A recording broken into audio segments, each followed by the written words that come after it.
إن الحمد لله نحمده ونستعينه ونستغفره ونعوذ بالله من شرور أنفسنا ومن سيئات أعمالنا من يهده الله فلا مضل له ومن يضلل فلا هادي له وأشهد أن لا إله إلا الله وحده لا شريك له وأشهد أن محمدًا عبده ورسوله أما بعد فإن خير الحديث كتاب الله وخير الهدي هدي محمد صلى الله عليه وسلم وشر الأمور محدثاتها وكل محدثة بدعة وكل بدعة ضلالة وكل ضلالة في النار. أعوذ بالله السميع العليم من الشيطان الرجيم. بسم الله الرحمن الرحيم. يا أيها الذين آمنوا اتقوا الله حق تقاته ولا تموتن إلا وأنتم مسلمون.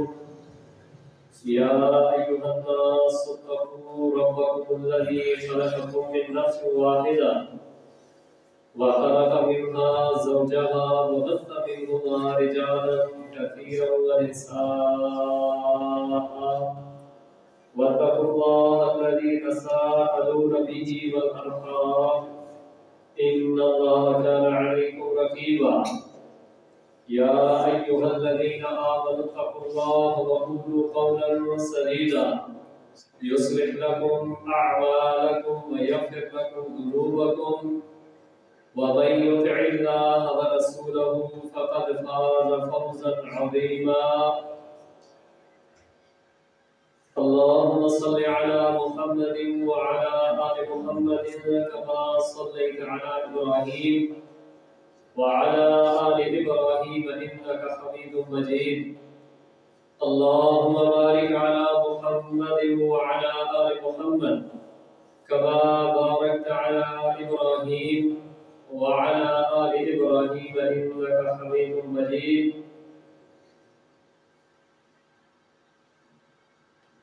لاکھوں سلام اس آقا پر بت لاکھوں جس نے توڑ دیے، دنیا کو دیا پیغام امن، طوفانوں کے رخ موڑ دیے. اس ہادی برحق نے کیا کیا نہ دیا، دستور دیے، منشور دیے، کچھ راہیں دی، کچھ موڑ دیے. اللہ تبارک و تعالی نے پیغمبر صلی اللہ علیہ وسلم کو ساری انسانیت کے لیے رحمت بنا کر بھیجا اور فرمایا لَقَدْ كَانَ لَكُمْ فِي رَسُولِ اللَّهِ أُسْوَةٌ حَسَنَةٌ، کہ تمہارے لیے ہر حال میں محمد کریم صلی اللہ علیہ وسلم کی زندگی کے اندر ہر وقت نمونہ حسنہ ہے. ان کی زندگی سے، ان کے عمل سے زندگی کے تمام مسائل کا حل ممکن ہے. فرمایا اگر تم اس رسول کی اتباع کرتے ہو، پیروی کرتے ہو، تو تم کو اللہ کی رضا بھی ملے گی، اور اگر اس رسول کو چھوڑ کر کسی اور کے طریقے پر عمل کرتے ہو تو سوائے اعمال کی بربادی کے اور دنیا اور آخرت کے خسارے کے کچھ بھی حاصل نہیں ہونے والا. جب یہ آیت اترتی ہے لَقَدْ كَانَ لَكُمْ فِي رَسُولِ اللَّهِ أُسْوَةٌ حَسَنَةٌ، تو اس وقت رسول کریم صلی اللہ علیہ وسلم میدان جنگ میں ہیں، آپ کفار کے ساتھ، اسلام دشمنوں کے ساتھ مقابلے پر کھڑے ہیں، تو اس وقت اللہ سبحانہ و تعالیٰ نے یہ آیت نازل کر کے مقصد سمجھا دیا کہ اگر تم جہاد کے اندر، دشمن کے مقابلے کے اندر کامیابی چاہتے ہو تو پھر ہر معاملے کی طرح میدان جنگ کے اندر بھی رسول اللہ صلی اللہ علیہ وسلم کی اتباع کرنی پڑے گی۔ آپ سورہ احزاب کی اس آیت کو اٹھائیں، دیکھیں کہ آپ پر کتنا مشکل مرحلہ ہے، جنگ کا میدان ہے، اور اس دوران اللہ یہ آیت نازل کر کے قیامت تک کے لیے یہ بات واضح کر رہے ہیں کہ اگر جنگ بھی محمد کریم صلی اللہ علیہ وسلم کے اصولوں کے مطابق لڑی جائے تو پھر اس جنگ کے اندر فتح ہمیشہ انہی کی ہوگی جو اپنے آپ کو محمدی کہلوانے والے ہوں گے۔ موجودہ حالات جو ہمارے سامنے ہے، ان حالات کے اندر کتنی بے چینی ہے، کتنی پریشانی ہے، بے بسی، مسکینی دنیا کے اندر نظر آ رہی ہے کہ چند نمک کے برابر، آٹے میں نمک کے برابر یہودی ان کے ساتھ ہمارا پالا ہے، مسئلہ ہے، اور ہم اس کا کوئی سولوشن، کوئی حل نہیں نکال پا رہے، جبکہ ہمیں جو اللہ کی طرف سے حکم ہے وہ یہ ہے کہ تم نے ان اقیم الدین، اللہ کے دین کو قائم کرنا ہے۔ یہ کتنا بڑا مرحلہ ہے، لیکن اس مرحلے کے اندر کتنی بڑی رکاوٹ، ہمارا وہ سب سے بڑا دشمن یہودی ہے کہ جو پہلے چند مسافروں کی شکل میں، غریبوں کی شکل میں، مہاجرین کی شکل میں فلسطین کے اندر آئے اور آج ہمارے لیے مصیبت بنے ہوئے۔ اس کا پس منظر یہ ہے کہ اگر ہم دیکھیں تو یہ یہودی مقامی نہیں ہے، جس طرح مدینے کے اندر رہنے والے یہودی مقامی نہیں تھے، باہر سے آئے تھے۔ منظر کچھ یوں تھا کہ جب یہ سیلاب میں بھٹکتے رہے، اللہ کی طرف سے ان کو جب سزا ان پر مسلط ہوئی، مار کھاتے رہے، ان کا کوئی ٹھکانہ نہیں تھا، دنیا میں کبھی کہاں بھٹکتے پھرتے تھے، پھر یہ اس امید سے مدینے میں آئے تھے کہ اب اللہ کا ایک اور پیغمبر، ایک اور نبی آنے والا ہے، ہم اس کے ساتھ مل کر ساری دنیا پر پھر ہم چھا جائیں گے۔ لیکن پھر معاملہ اس کے برعکس ہوا، اللہ کے نبی اسحاق علیہ السلام کی اولاد کے بجائے اسماعیل علیہ السلام کی نسل سے آئے، پھر وہاں سے ان کی آمد شروع ہوئی، اور پھر انہوں نے وہی کیا جو قرآن مجید میں اللہ ان کا بیان کرتا ہے کہ ان کا کام صرف شرارتیں کرنا ہے۔ آج بھی وہ وہی شرارتیں کر رہے ہیں، لیکن اپنی شرارتوں میں وہ اس قدر مستقل مزاج ہے کہ وہ نبیوں کے ساتھ ٹکرانے کے لیے تیار ہے، وہ اللہ کے نظاموں کے ساتھ ٹکرانے کے لیے تیار ہے۔ تو جو ان کے مقابلے میں ہے، پھر ان کو بھی اپنا وہ کردار بنانا ہوگا جو محمد رسول اللہ صلی اللہ علیہ وسلم کا تھا۔ آپ نے بڑی حکمت کے ساتھ پھر ان یہودیوں سے جان چھڑائی، اسی حکمت کو بروئے کار لاتے ہوئے، اسی ترتیب کو استعمال کرتے ہوئے ہم آج کے یہودیوں سے بھی جان چھڑا سکتے ہیں۔ لیکن یہ مرحلہ بڑا مشکل ہے۔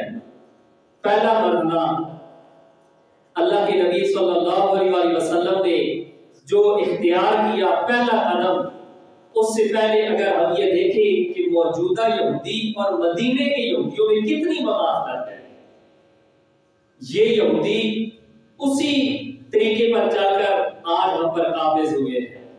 جب مدینے کے اندر یہودی آئے تو ان کے اندر کیا بیماریاں تھیں؟ پہلی بیماری یہ تھی کہ وہ مال کے حریص تھے، سود خور تھے، لوگوں کو چھوٹے چھوٹے قرضے دیتے، کپڑا، غلہ، کھجور وغیرہ یہ چیزیں پیداوار اکٹھی کر کے پھر لوگوں کو سود پر دیتے، پھر اس پر ڈبل ٹرپل نفع کماتے، اور پھر کیا کرتے؟ لوگوں کو سود پر قرضہ دیتے، پھر آہستہ آہستہ پھر ان کی کھیتیاں، ان کی زمینیں اپنے قبضے میں لیتے، اور اگر ایسے نہ ہوتا تو بڑے بڑے سرداروں کے ساتھ تعلقات بنانے کے لیے ان کو قرضے دیتے، اور پھر قرضے دے دے کر ان کو پھر کیا کرتے؟ ان کو دنیا داری پر ابھارتے، کھڑا کرتے، تاکہ وہ دنیا کی محبت میں، دنیا کی عیش و عشرت میں پڑ کر پھر ان سے قرضے لیتے رہے، یہ سلسلہ جاری رہے۔ اور دوسرا اللہ کا قرآن کہتا ہے یہ لوگوں کو آپس میں لڑاتے۔ کیسے لڑاتے؟ بڑا مشہور واقعہ ہے کہ انہوں نے اوس اور خزرج کے درمیان لڑائی کی بنیاد ڈالی، وہ آپس میں لڑتے، یہ سائڈ پر بیٹھ کر اس کے مزے لیتے۔ اللہ کہتا ہے ان کے اندر بہت بڑی بڑی بیماریاں تھیں، اور یہ بیماریاں آج بھی ہمارے لیے مصیبت کا باعث بنی ہوئی۔ تو اللہ کے نبی نے ان سے جان کیسے چھڑائی؟ پہلا کام یہ کیا کہ ان یہودیوں کے سائے سے نکالنے کے لیے اپنے مدینے کے رہنے والے لوگوں کو، اپنی قوم کو کیا سکھلایا؟ سب سے پہلے یہ سکھلایا کہ آپ نے ان لوگوں کو تقوی کی بنیاد پر جو کچھ ان کے پاس ہے اس پر گزارا کرنا ان کو سکھایا، کہ تمہارے پاس جو کچھ ہے تم اس پر اللہ کا شکر ادا کرتے ہوئے اس پر بس اللہ کی عبادت کرو، اس پر شکر گزار اللہ کے بندے بن جاؤ۔ جب تمہیں گزارا کرنا آ جائے گا تمہاری قرضوں سے جان چھوٹ جائے گی۔ آج بھی ہمارے معاشرے میں نا جس کو زیادہ دنیا کی لت پر پڑی ہوتی ہے اس کے پاس بڑے بڑے موبائل ہوتے ہیں، لیکن جب اور قریب ہو کے پتہ چلتا ہے کہ یار یہ تو گھر میں خرچہ بھی نہیں دے پاتا، اس کی جیب میں تو اپنے پیسے بھی نہیں ہوتے، لیکن اتنے بڑے موبائل اس کے پاس کہاں سے آئے؟ پتہ چلتا ہے اس نے سود پر دکاندار سے موبائل لیا، دنیا دار ہے، دنیا پرست ہے، دنیا کو پسند کرتا ہے۔ اللہ کے نبی نے جو عیش و عشرت میں پڑے ہوئے لوگ تھے، جو عادی تھے قرضوں کے، سود کے عادی تھے، دنیا کے عادی تھے، اللہ کے نبی صلی اللہ علیہ وآلہ وسلم نے ان کے سامنے یہ بات رکھی قد افلح من اسلم، کہ جو بندہ مسلمان ہو گیا کامیاب ہو گیا۔ اور دوسری اس کی کامیابی یہ ہے کہ وروزے کا کفافہ، کہ اللہ نے اس کو جو رزق عطا کیا ہوا ہے وہ اس پر اگر کفایت کر جاتا ہے، وہ اس پر راضی رہتا ہے، اسی پر گزارا کرنا سیکھ جاتا ہے، تو اللہ کے نبی صلی اللہ علیہ وسلم نے فرمایا وہ کامیاب ہو گیا۔ تو جب صحابہ کرام کے سامنے، مدینے کے لوگوں کے سامنے اللہ کے نبی نے پہلی یہ بنیاد رکھی کہ تم تھوڑے رزق پر راضی ہو جاؤ، جو کچھ تمہارے پاس ہے اس پر گزارا کرنا سیکھ جاؤ، اور تمہارے لیے کامیابی یہ ہے کہ بندہ مسلمان ہو جائے اور گزر بسر کے لیے، زندگی گزارنے کے لیے جتنا اللہ نے اس کو عطا کیا ہوا ہے وہ اس پر راضی ہو جائے، وہ کامیاب ہو گیا۔ تو لوگوں نے پھر اس کامیابی کو دیکھا، لوگوں کے اندر صبر آ گیا، لوگوں کے اندر گزارا کرنا آ گیا۔ پھر اس کے بعد اللہ کے نبی نے فرمایا انظروا الی من اسفل منکم، تم اپنے سے اوپر والے کو مت دیکھو، اپنے سے نیچے والے کو دیکھو، اس سے تمہارے اندر عاجزی آئے گی۔ ایک بندہ ہے اس کے پاس جوتیاں نہیں ہے، بندے کے پاس جوتے ہیں، کیا خیال ہے اس کو دیکھ کر یہی اس کے اندر خواہش پیدا ہوگی کہ میں اللہ کا شکر ادا کروں کہ میری اتنی اوقات ہی نہیں کہ اس کے پاس سواری نہیں ہے، میرے پاس موٹر سائیکل ہے، اس کے پاس گھر کچا ہے، میرے پاس پکا ہے۔ آپ صلی اللہ علیہ وسلم نے جو یہودیوں کے خلاف جنگ لڑی، اللہ کی قسم اس کا آغاز یہاں سے کیا۔ پھر لوگوں کے اندر یہ چیز آئی کہ وہ دنیا دار کو دیکھتے، کسی کے پاس بڑی نعمت دیکھتے، وہ اس پر پھر اللہ کے سامنے شکوہ نہیں کرتے تھے، وہ اس پر شکر ادا کرتے تھے جو ان کے اپنے پاس ہوا کرتا تھا۔ تو بہرحال اللہ کے نبی صلی اللہ علیہ وسلم نے یہودیوں کے تسلط سے بچنے کے لیے، ان کے سائے سے نکلنے کے لیے آپ نے لوگوں کے درمیان یہ محنت کی اور پھر اللہ کا کلام سنایا، لا تأکلوا الربا، سود نہیں کھانا، سود نہیں کھانا۔ آج میرے بھائیوں سود سے کون بچا ہوا ہے؟ ایک بندہ ہے وہ کہتا ہے میں سودی لین دین نہیں کرتا، میں نے آج تک سود پر کسی کو پیسے نہیں دیے، میں نے آج تک کسی سے سود پر پیسے نہیں لیے۔ لیکن اسی بندے سے پوچھے کہ کیا ہمارے ملک کے اندر اسلام کے نام پر جو بینکوں کا ایک سسٹم متعارف ہے، کیا یہ یہودیوں کا بنایا ہوا نہیں ہے؟ اسی کے ذریعے تمہاری ٹرانزیکشن ہوتی ہے، اسی کے ذریعے تم پیسے نکلواتے ہو، اسی کے ذریعے پیسے ٹرانسفر کرتے ہو۔ وہ کہے گا ہاں بھائی اب کیا کریں، مجبوری ہے، اس کے بغیر تو ہمارا چارہ ہی نہیں۔ تو سود یہ اتنی بڑی ہلاکت کا باعث ہے، اتنی بڑی پریشانی ہے کہ آج ہم مسلمان اسی لیے اسرائیل پر حملہ آور نہیں ہو سکتے کہ ہمارے پاس شروع سے ایک نظام ہے اور اس نظام کے اندر ہم جکڑے ہوئے ہیں۔ اللہ کے نبی صلی اللہ علیہ وسلم نے لوگوں کو اس نظام سے بچانے کے لیے ذہن سازی کی، لا تأکلوا الربا، تم نے سود نہیں کھانا، ہم نے سودی لین دین نہیں کرنا، سود سے نفرت کرنی ہے۔ اور فرمایا وَذَرُوا مَا بَقِیَ مِنَ الرِّبَا، سود کو چھوڑ دو، تھوڑا بہت اگر کہیں رہتا ہے چھوڑ دو، تم سمجھتے ہو میرا حق بنتا ہے، مجھے اب بات سمجھ آ گئی ہے، نہیں۔ اللہ کے نبی نے نا جب یہ منادی کر دی کہ سونا مرد پر حرام ہے تو صحابی نے اس کو پھینک دیا۔ دوستوں نے مشورے دیے، لوگوں نے مشورے دیے کہ پھینکنے کی کیا ضرورت ہے، تم پر یہ حرام ہے، بیوی کو دے دیتے، بیٹی کو دے دیتے، بیچ کے اللہ کی راہ میں پیسے دے دیتے، لیکن انہوں نے ایسے نہیں کیا۔ یہاں بھی اللہ کا قرآن یہی کہہ رہا ہے، رہ گیا ہے کسی کے پاس معاف کر دو، چھوڑ دو، کسی سے لینا دینا سودی معاملات کے اندر لین دین نہ کرو۔ اور پھر فرمایا یمحق اللہ الربا، کہ اس کے اندر کوئی شک شبے کی گنجائش نہیں ہے کہ سود کو اللہ گھٹاتا ہے اور صدقے کو اللہ بڑھاتا ہے۔ یہ ایمان اللہ کے نبی صلی اللہ علیہ وسلم نے صحابہ کا بنایا اور پھر لوگوں کا ایمان بنا، ان کو اس بات پر یقین آ گیا کہ سود بظاہر نظر آتا ہے کہ بڑھ رہا ہے، کامیابی مل رہی ہے، مال میں اضافہ ہو رہا ہے، اور صدقہ کرنے سے میری جیب میں کچھ بھی نہیں رہے گا۔ اللہ کے نبی صلی اللہ علیہ وسلم نے جب ان کی ذہن سازی کی، وہ اس پر تیار ہوئے، اور پھر اللہ سبحانہ و تعالیٰ نے یہ جو آیت اتاری ہے سود کے متعلق، آپ اس کو جا کے پڑھیں، سورہ آل عمران آیت نمبر 130۔ جتنی حیرانگی کی بات ہے کہ اس سے پہلے والی آیت اور اس سے اگلی آیت دونوں جہادی آیات ہیں، اور ان کے درمیان اللہ سود کی ممانعت کی آیت نازل کر رہا ہے، سود کی حرمت پر آیت نازل کر رہا ہے۔ کیا مقصد ہے؟ اہل علم کہتے ہیں اللہ سبحانہ و تعالیٰ کو پتہ ہے، حکمت ہے کہ جب تمہارا ٹاکرا یہودیوں کے ساتھ ہوگا تو تمہارے ٹاکرے میں، تمہاری لڑائی میں سب سے پہلی رکاوٹ یہی سودی لین دین بنے گا۔ آج سودی لین دین کی وجہ سے، کیونکہ بطور حکمت اہل علم کہتے ہیں کہ جو بندہ کسی کا قرضدار ہو وہ اس کے سامنے سینہ تان کے کھڑا نہیں ہو سکتا۔ سود گناہ ہے، سودی لین دین یہ گناہ ہے، اس سے بندے کے اندر معصیت پیدا ہوتی ہے، اللہ کی اطاعت سے دور ہو جاتا ہے۔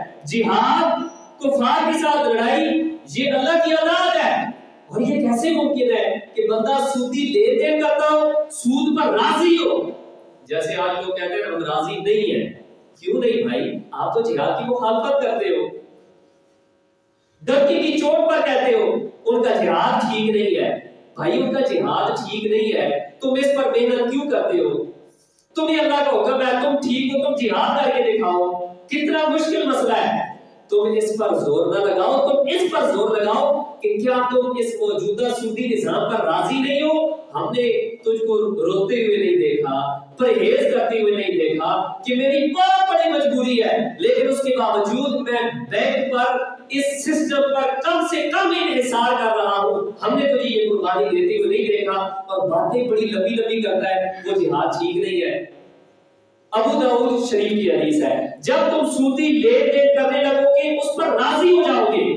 ایک بندہ سودی لین دین نہیں کرتا، اس موجودہ نظام پر راضی ہے، تو دونوں کا مطلب تو ایک ہی بنتا ہے۔ تو اس آیت کو جب ہم پڑھتے ہیں، پہلی آیت بھی جہادی ہے، اگلی آیت بھی جہادی ہے، ان کے درمیان اہل علم کہتے ہیں اللہ نے یہ حکم نازل کر کے یا ایھا الذین آمنوا لا تأکلوا الربا اضعافا مضاعفة واتقوا اللہ لعلکم تفلحون۔ اللہ کہتا ہے سود مت کھاؤ، سود مت کھاؤ۔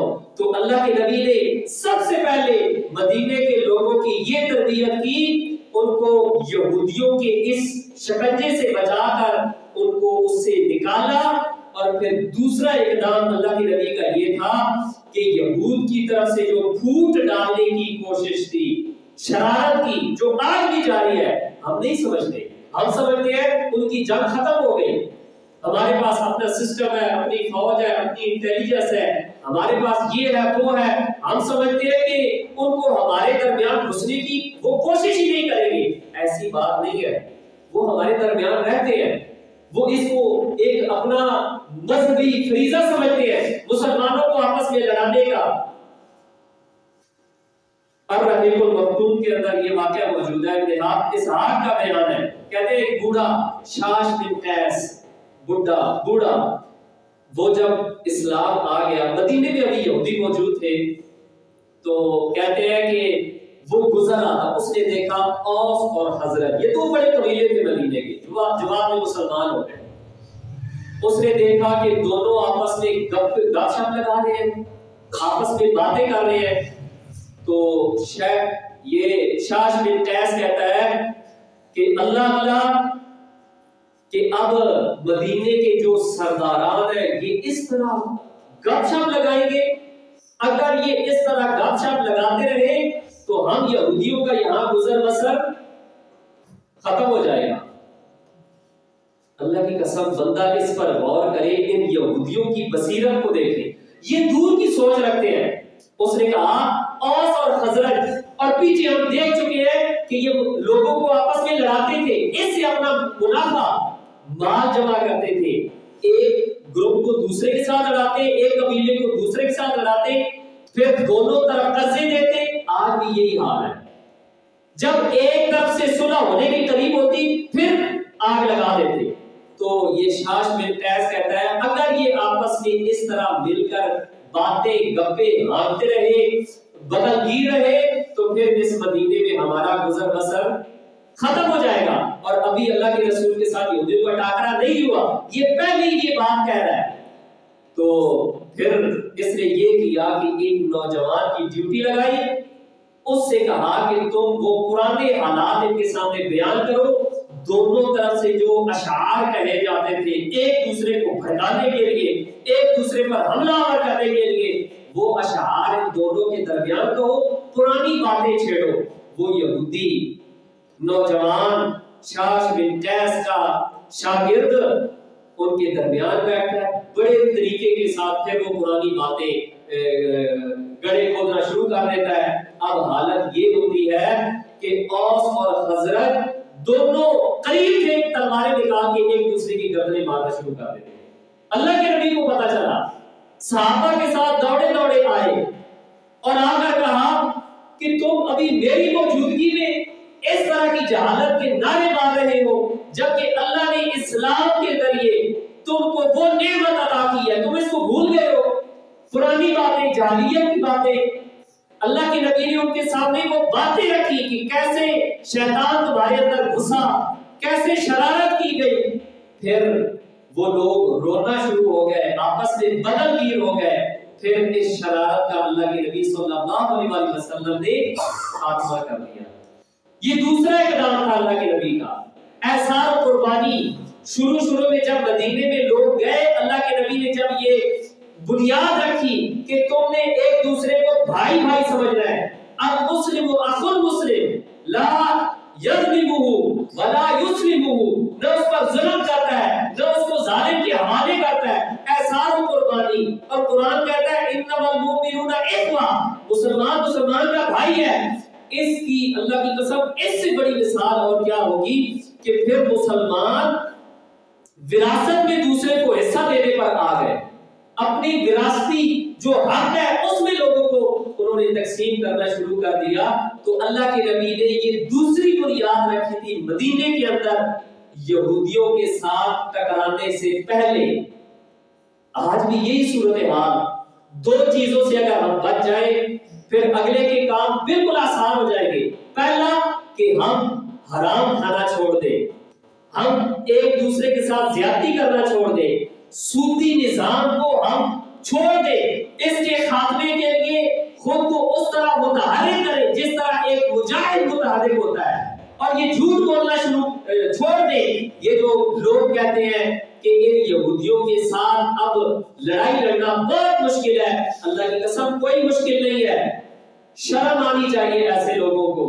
ٹھیک ہے مانتے ہیں عراق ہارا تھا، شام ساتھ مل کے آیا تھا، مصر تھا، یہ سارے 4 ملک تھے، اردن، اور ان چاروں کو ہرانے والا اسرائیل اس وقت۔ آج حماس کے چند مجاہدین اندر گھسے، اس کی انٹیلیجنس کو کانوں کان خبر تک نہیں ہونے دی۔ تو یہ جھوٹ ہے کہ ہم ان سے نہیں لڑ سکتے، لڑ سکتے ہیں لیکن ہم حرام چھوڑے پہلے، ہم حرام سود چھوڑ کر پھر دوسری چیز کہ آپس کے جو معاملات ہیں ایک دوسرے کو معاف کرے، خذ العفو وامر بالعرف، معافی کو لازم پکڑے اور معروف بات کرے، اللہ کی بات کرے، قرآن کی بات کرے، حدیث کی بات کرے۔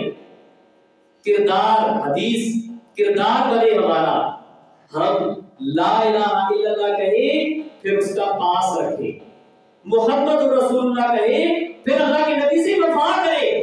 آپ کے ساتھ ہماری نسبت کلمے کی ہے تو پھر ہم اس کو عملی جامہ پہنائیں۔ آپس کے معاملات، نعمان بن بشیر رضی اللہ عنہ کہتے ہیں کہ اللہ کے نبی صلی اللہ علیہ وسلم فرمایا کرتے تھے کمثل الجسد، مسلمانوں کا مومنوں کا آپس میں جو حال ہے، احوال ہے، معاملات ہے دنیا کے، وہ ایک جسم کی مانند ہے۔ جب جسم کے کسی ایک حصے کو تکلیف ہوتی ہے پورا جسم تکلیف محسوس کرتا ہے، پھر رزلٹ کیا نکلتا ہے؟ ایک تو اس جسم کو نیند نہیں آتی اور سارا جسم بخار میں مبتلا ہو جاتا ہے۔ آپ نے یہ تربیت کی۔ نعمان بن بشیر کہتے ہیں لوگ دیوانہ وار ایک دوسرے کے ساتھ اپنے معاملات، کپڑوں، کاروبار کے اندر ایک دوسرے کے ساتھ شیئر رکھتے اپنی، یہاں تک کہ ایک صحابی کہنے لگا میری 2 بیویاں ہیں، جو تم کو پسند ہے میں اس کو طلاق دیتا ہوں، تو اس سے شادی کر لیں۔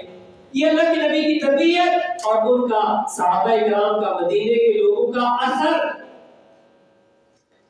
تو آپ نے مسلمانوں کو آپس میں بھائی بھائی قرار دیا، لیکن پھر آج کے حالات یہ بن گئے۔ پاکستان جب بنا اس وقت کے حالات کو دیکھ کر علامہ محمد اقبال کیا کہا کرتے تھے؟ کہتے تھے کہ نہیں دستیاب اب 2 ایسے مسلمان۔ آج بھی یہی صورتحال ہے، نہیں دستیاب اب 2 ایسے مسلمان کہ ہو ایک کو دیکھ کر دوسرا شاداب، یعنی دوسرا مسلمان جب خوش ہو تو اس کو پہلے والا دیکھ کر اپنے اندر خوشی محسوس کرے۔ واللہ آج ایسا مسلمان نہیں مل رہا۔ دینی حلقوں کے اندر بھی ایک دوسرے کے ساتھ تعصب نہیں چاہتا کہ دوسرا مسلمان کامیاب ہو۔ تو علامہ محمد اقبال نے یہ منظر نامہ کھینچنے سے پہلے وہ منظر نامہ بھی کھینچا، وہ حلقہ یاراں تو ریشم کی طرح تھا۔ حق و باطل کا جب مارکا ہوتا ہے تو رزم حق و باطل کے مارکے میں فولاد بن جاتا ہے مومن، اور جب اپنے معاشرے میں ہوتا ہے تو ریشم کی طرح بالکل نرم و ملائم ہو جاتا ہے۔ اللہ کے نبی صلی اللہ علیہ وسلم نے اس اصول پر مدینے کے اندر دوسرا بہترین اقدام یہ کیا کہ ان کو مواخات کے اندر احسان و قربانی کی لڑی میں پرو دیا۔ وہ مسلمان ایک دوسرے کے ایسے بھائی بھائی بن گئے جیسے حقیقی بھائی۔ اور تیسرا قدم اللہ کے نبی کا یہ تھا کہ دشمن سے ٹکرانے کے لیے اللہ کے نبی نے ان کو